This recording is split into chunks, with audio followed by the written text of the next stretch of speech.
Minions. Where do they come from? What is their job? Now, it turns out that the reality has a bunch of minions in it, especially inside of things like the prison systems and the court systems.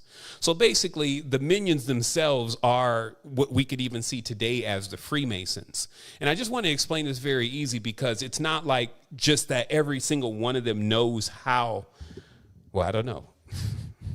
Let me just explain it from the most traditional sense, because I don't want to insert any of my own ideas or opinions and beliefs. I just want to state it as it is. Minions are beings that have succumbed to the jackal, meaning that trickster side or that negative side of self that, will be like, you need to make more money, or, this is the right club to join, or this is the thing to do. Many of them have actually in themselves become adherents to carrying out in the physical plane the works of this jackal, if you may. So as I mentioned before, like in the court system, especially in the prison systems, in the police systems, all of these systems are run by the same entity.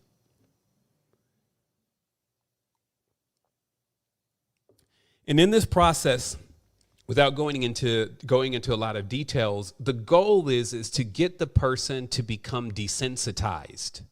These are the key fundamentals of how they run their kingdom, is that they are trying to breed out the divine feminine, basically, the thing that makes people care.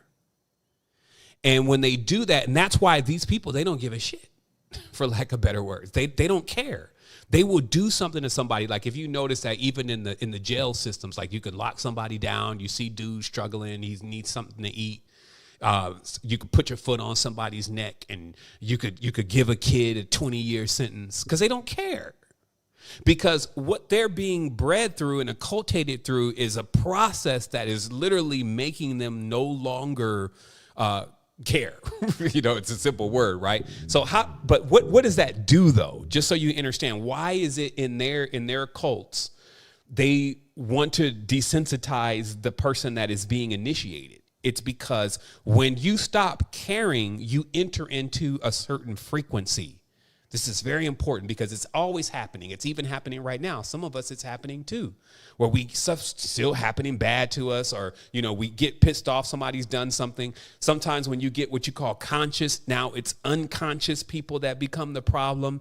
And then you get to the stage where you just stop caring and like, I don't care anymore. Whatever's going to happen to them is going to happen to them. And you got to realize you're playing right. If you're in that frequency, you be playing right into the hands of this thing, because that's what it wants. It wants you to stop caring and to desensitize you, because once it desensitizes you, then you can get into its frequency and its wavelength. And then when you're in its frequency and its wavelength, your dreams change, your life change, and it's almost like your whole reality around you is a program within itself that only exists as far as you can see. But you actually imagine that it's the reality that everybody else is experiencing.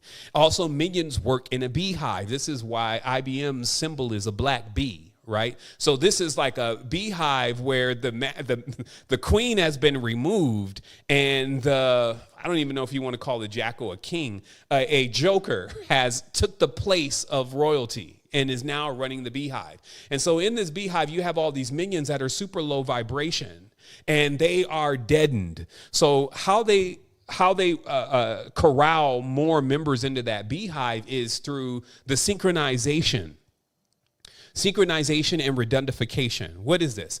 These are touch points that each of those beings experience every single interim, and they all participate in those touch points. So let's just say on the most surface level, a Kansas City Chief game is a touch point. A Drake concert is a touch point. For sure, a Masonic Lodge ritual is a touch point. But basically, these touch points are where they've already consecrated this area. In Christianity, they would call this something like a demonic stronghold.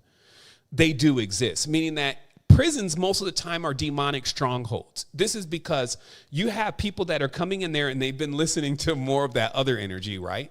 And then they get into this space and they sit into this cube, and all they have is just this and this concrete. And, and there's a lot of urine and there's a lot of uncleanliness, and the corners aren't, what we call the corners aren't checked. And this just means that if you understand how energy works, when you turn on the light, darkness flees actually into the corner. Not saying, again, that darkness and light as a preference, darkness and light, one being good and one being bad, but darkness and light as mechanics. And what celestial mechanics tell you is that when lights come on, darkness flees to the corner. So in the corner of all the parts of your house, if there's energies that are stagnant, that's where they are.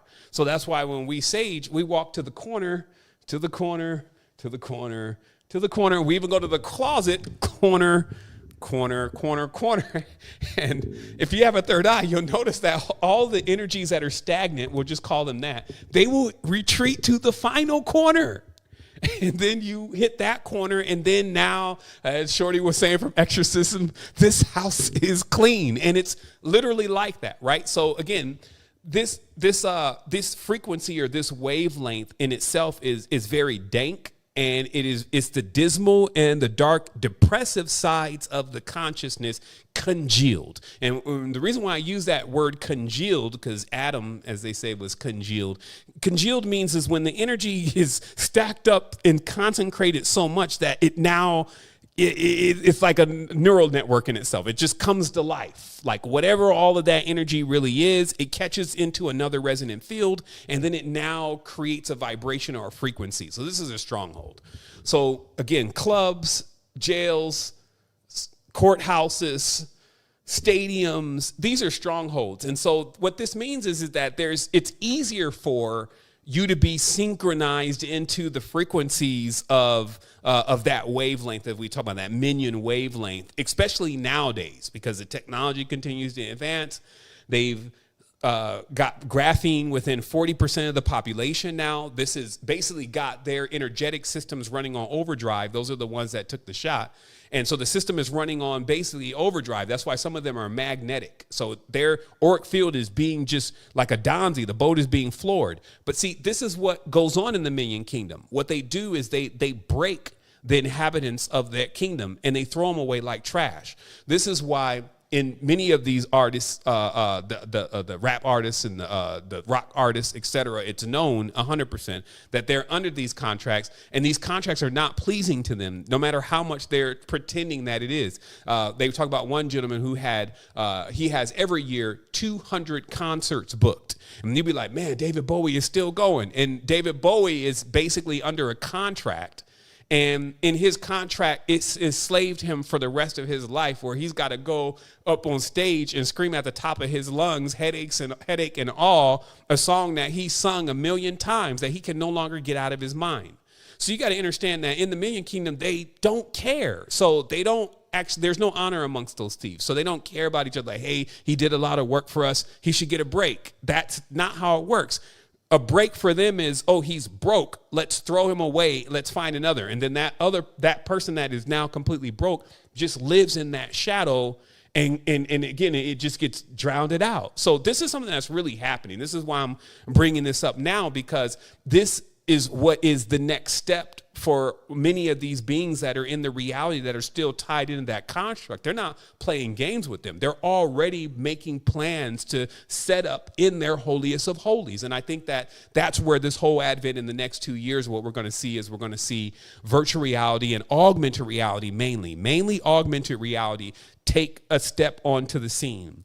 And in augmented reality, see, remember, in the future, there's good technologies and there's evil technologies. But in this inclination towards the evil technologies end up making it into progress first. Why? Because you don't have good developers. Everybody that's in the field, they don't see there being big money in creating neural networks that tell you spiritual knowledge in the whole history of humanity. They see it better to try to exploit every single aspect of your mind and then project it in front of you. So they already have stuff in AR. I couldn't believe somebody would want to participate in this, but remember, not everybody is like you. Maybe you still care. So they have this augmented reality game where you get chased around your house by a zombie. So when you're or some kind of entity, and when you're wearing the goggles, because they've mapped the entire house with the goggles, you open the door and the thing is right there. Okay, now Again, these are people who love the horror, right? Now, remember, there's people who like horror movies. Now, I'm not a horror movie person, but you got to remember that there's other people in the reality, and they're not the people you have as friends on Facebook and Instagram, and they make up a large part of the populace, actually the majority. And the reality is that they're not even in that awareness that they're about to get breached. Because when you use augmented reality, like we could easily use augmented reality to actually show the projection of the torus field around the body and the chakras, and look at that for a period of time, and then actually be able to visualize that ourselves in our mind's eye. Or we could get chased by zombies, which is pretty much the only games available. And then what happens is that it writes, according to the research, it writes 8 to 9 times more stronger onto your brain when you're experiencing in augmented reality. So the military was doing experiments because they wanted to see if virtual reality and augmented reality can assist with PTSD and traumas within homes, also spousal abuse and things like that. So they launched a huge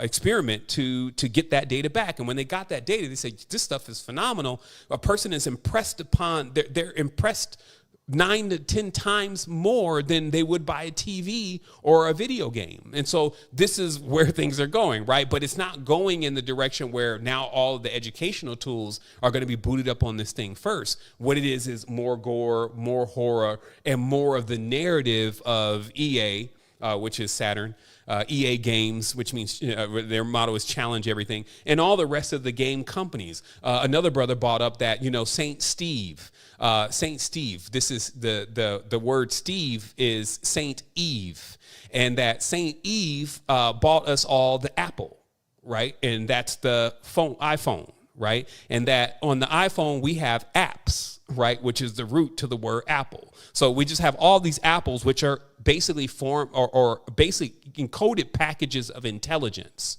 But Eve, with Saint Eve or Steve Jobs, actually his only job was to give that apple to humanity and then for them to bite that apple. Now, as I said before, now that your eyes are open, now what are you going to do? Are you going to collapse to, as I said, the minion vibrations and frequencies, or are you going to rise to the higher levels of self and your own awareness and your own power? Because both of them will happen simultaneously.